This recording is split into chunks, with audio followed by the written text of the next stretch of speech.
Shalom, saya Marulam Simangusong, peserta calon PDP dari GBI Mahun Rawasari Tanjung Pinang.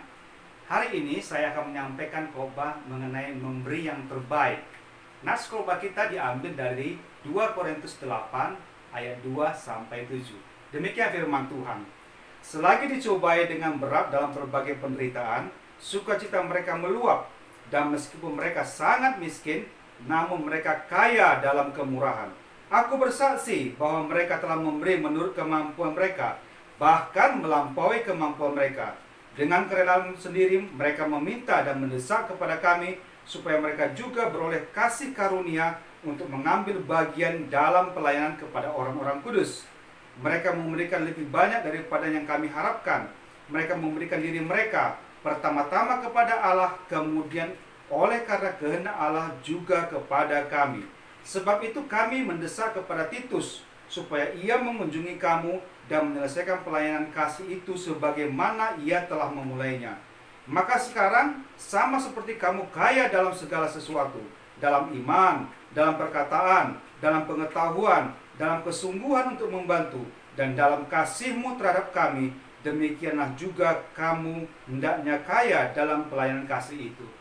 Bapak Ibu, kalau kita berbicara mengenai memberi yang terbaik, mungkin kita akan berbicara mengenai pemberian yang terbesar, yang termahal, yang sangat berharga. Tetapi kita akan belajar mengenai pemberian yang terbaik dari firman Tuhan ini.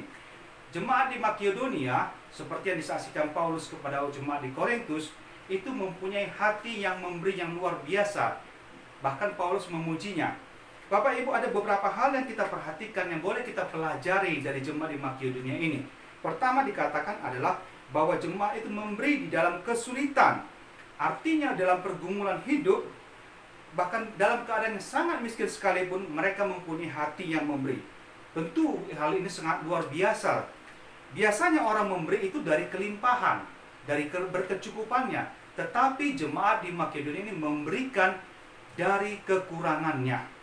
Yang kedua, kita dapat melihat bahwa mereka memberikan menurut kemampuannya, menurut apa yang ada pada mereka, bukan menurut apa yang tidak ada pada mereka. Yang ketiga, mereka memberi dengan kerelaan hati. Nah, Bapak Ibu, mari kita lihat diri kita sendiri. Apakah selama ini kita memberi yang terbaik? Apakah selama ini kita memberi yang terbaik itu berasal dari hati kita, berasal dari keadaan kita?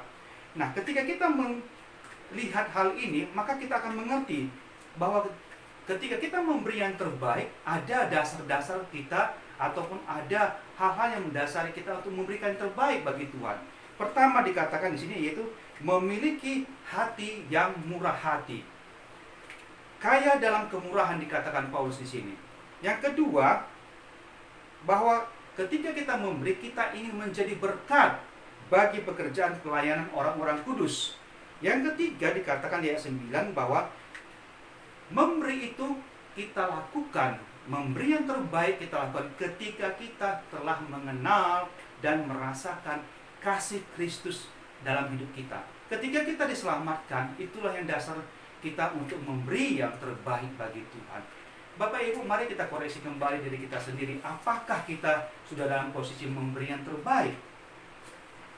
Lukas 6 ayat 36 dikatakan, sama seperti Bapa, kita hendaknya seperti Bapa, yaitu Bapa yang bermurah hati.